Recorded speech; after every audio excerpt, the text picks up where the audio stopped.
happens, and who knows if that'll happen. Mike, I don't want to make predictions when it comes to this, because the last time I did, when he came back to AEW, I thought water under the bridge. Well, everyone's grown up, and I was like so wrong. It's like at every turn. It's like, but the difference is, and you were there, when this happened. I felt, and the whole thing that started it was that scrum. I felt very strongly watching that. My take on watching it was that he did not respect AEW, and I said it that night. And that's the difference is like, and I mean, he knows, like in AEW, he thought he was bigger star than everyone. He was the one who was drawing everything, and I'm the one that's going to do this. And, I remember the night that they went head-to-head with SmackDown, and Punk basically said, give me the ball, and, and they won that half hour. Here, I think that he knows, like, there's going to be no tolerance to him.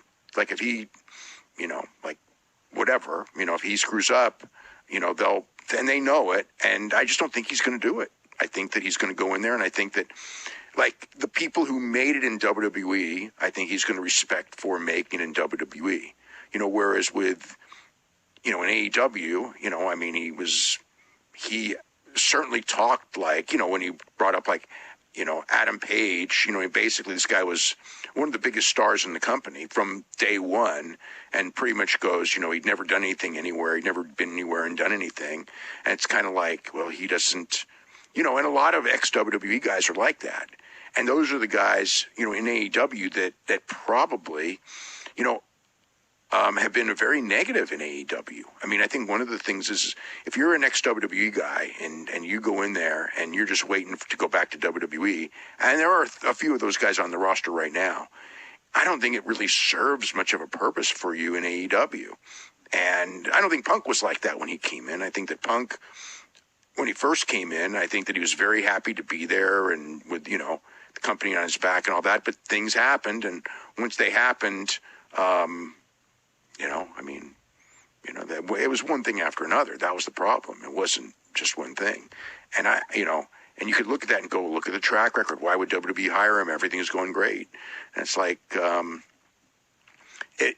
like that. You're always going to get another chance if you can draw money. And number two, now him being there is going to hurt AEW, and they know it. And also, the other thing too is they know the advances just like I do, just like we had in the Observer. There was a plateau that was hit.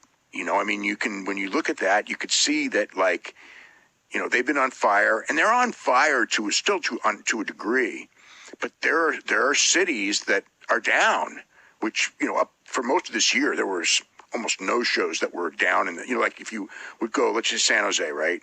The San Jose show TV would be much bigger than the previous one. San Francisco or Albuquerque, New Mexico or whatever. Almost every time they went back to a city, they were up, and they were up a lot. This month, there were cities that were down and there were cities that were up. And when it comes to a lot of the advances are below what they had been before. So it's like there was a peak, and it's like this is the right time to jumpstart. Like if everything was still grow, you don't need them, But if you're going to plateau and maybe even go down slightly, it is the time to. The guy's an ace in the hole. You bring him in, and I think he will help business short term. Long term, it's anyone's guess.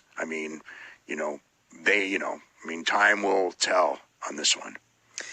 So Seth and Finn